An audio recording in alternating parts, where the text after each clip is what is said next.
আসসালামু আলাইকুম এভরিওয়ান, কেমন আছেন সবাই? আশা করি সবাই অনেক ভালো আছেন। আল্লাহর রহমতে আমি অনেক ভালো আছি। আমরা আজকে চলে আসছি খুলনা হাদিস পার্কের পাশে শঙ্খ মার্কেট, শঙ্খ হলের অপোজিটে সৌভাগ্য জ্যোতিষালয়। এখানে হচ্ছে শাস্ত্রী সুমন ভাই আছে। উনি নাকি দীর্ঘদিন যাবৎ মানুষকে পরামর্শ দিয়ে থাকেন এবং শুভ সময় না অশুভ সময় এইটা নিয়ে কথা বলে। আসসালামু আলাইকুম ভাই, ভালো আছেন? ওয়ালাইকুম সালাম। হ্যাঁ ভাই, ভালো আছি। আপনি কেমন আছেন? এই আলহামদুলিল্লাহ ভালো আছি। তো শুনলাম আপনি নাকি খুলনার ভিতরে মানুষকে পরামর্শ দিয়ে থাকেন এই জ্যোতিষী বিষয়। জি জি। জি না? আচ্ছা ভাই, কিছু প্রশ্ন ছিল আমি এবং আমার অডিয়েন্সদের নিয়ে, সেটা হচ্ছে আপনি কি সেই প্রশ্নগুলো উত্তর দিবেন?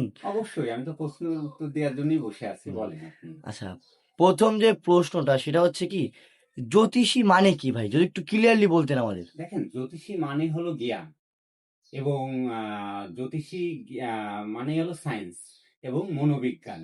এতে জ্যোতিষী, আমরা জ্যোতিষ যারা, তারা হলো, আমরা হলো মানুষকে পরামর্শ দিয়ে থাকি, তার শুভ সময় কিংবা অশুভ সময় তাকে একটা দিক নির্ণয় করে দিতে পারি, এটাই হলো জ্যোতিষ।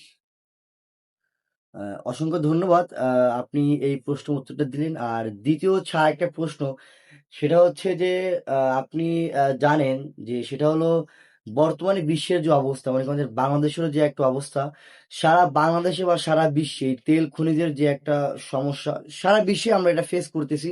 যেমন বাংলাদেশে এখন তেল না পাওয়া যাচ্ছে এরকমটা বললেই চলে।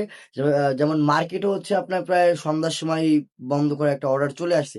তো এই তেলের যে একটা অভাব, শুধু বাংলাদেশ না গোটা বিশ্বে এই যে একটা অভাবগ্রস্ত ভিতর পড়ছে, এটা কি খুব তাড়াতাড়ি আমরা এর স্থিতিশীল দেখতে পাবো নাকি এটা খুব দীর্ঘমেয়াদী হতে যাচ্ছে, যদি একটু ক্লিয়ার করেন।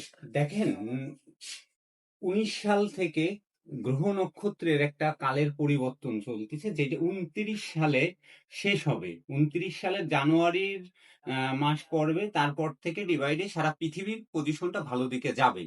কিন্তু দেখা যাচ্ছে বর্তমান সময় ফেব্রুয়ারি 20 তারিখের পর থেকে রাহু মঙ্গল যোগটা যখনই সৃষ্টি হয়েছে, তখন থেকেই সারা বিশ্বের পজিশনটা একটা খারাপের দিকে যাওয়া শুরু করেছে। এবং এই যুদ্ধ নিয়েই সারা পৃথিবীর মানুষ এখন খুব নৈরাজ্যের মধ্যে ভোগ করতেছে। এবং তেলের যে ব্যাপারটা দেখা যাচ্ছে, এই সমস্যার সমাধান হয়ে যাবে যুদ্ধ থেমে গেলে। তা মে মাসের, এখন তো এপ্রিল মাস চলতেছে, এপ্রিল মাসটাও খুব খারাপ যাবে। মে মাসের লাস্টের দিক থেকে দেখবেন আস্তে আস্তে পরিবর্তন শুরু হবে, ভালো দিকটা যাবে। এবং জুন মাসের 5 তারিখের পর থেকে ভালো দিকটাই যাবে সারা বিশ্বের পজিশন এই বছরের জন্য। এইটুকু আমি আপনাদের বলতে পারি। অসংখ্য ধন্যবাদ। আর একটা কথা হচ্ছে কি যে আপনারা সম্ভবত জানেন যে আপনি যেটা নাকি পরামর্শ দিচ্ছেন যেমন জ্যোতিষ, তো এইটা নিয়ে কিন্তু অনেকে আছে যে এইটা নিয়ে আর কি মানুষকে বিভ্রান্ত করে ভুলভাল নিউজ দেয়। এখন আপনি কি আসলে মানুষকে সঠিক পরামর্শ দিচ্ছেন, নাকি আপনি যেমন আমরা দেখি যে বিভিন্ন জায়গায় স্টল বেচার জন্য, মানে পাথর যাকে আমরা বাংলা ভাষায় বলে, পাথর সেল করার জন্য বা অনেক তদবির আছে এগুলো সেল করার জন্য ওরা মানুষকে আকর্ষিত করে। এখন আপনি কি শুধু পরামর্শ দেন নাকি আপনি এইসবের বিজনেসও করেন? দেখেন, আমার কাজই পরামর্শ দেওয়া। এখন দেখা যাচ্ছে অনেকে স্টোন বেচার জন্য চেষ্টা করে, কিন্তু আমি কখনোই স্টোন বেচার চেষ্টা করি না। আমার ধারে যদি কোনো ক্লায়েন্ট পত্র আসে, আমি তাদের সঠিক পরামর্শ দেওয়ার সবসময় চেষ্টা করি, এবং বলে দিই যদি কারোর কোনো স্টোনের প্রয়োজন হয়, সে তার মতন সে মার্কেট থেকে নিতে পারবে। আমার দিতে হবে এর কোনো মানে নাই। আমি সঠিক পরামর্শটাই দেওয়ার জন্য চেষ্টা করি সবসময়।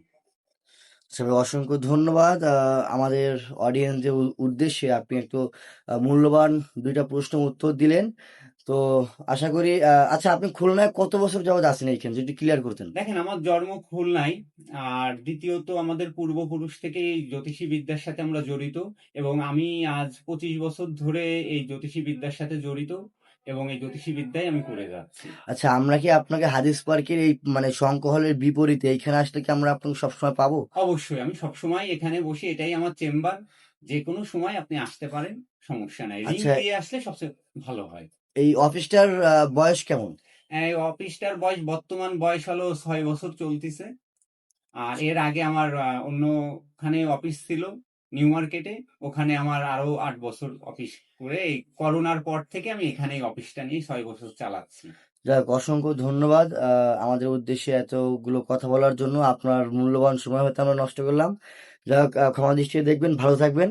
ঠিক আছে। আপনাকেও ধন্যবাদ। আচ্ছা, ঠিক আছে।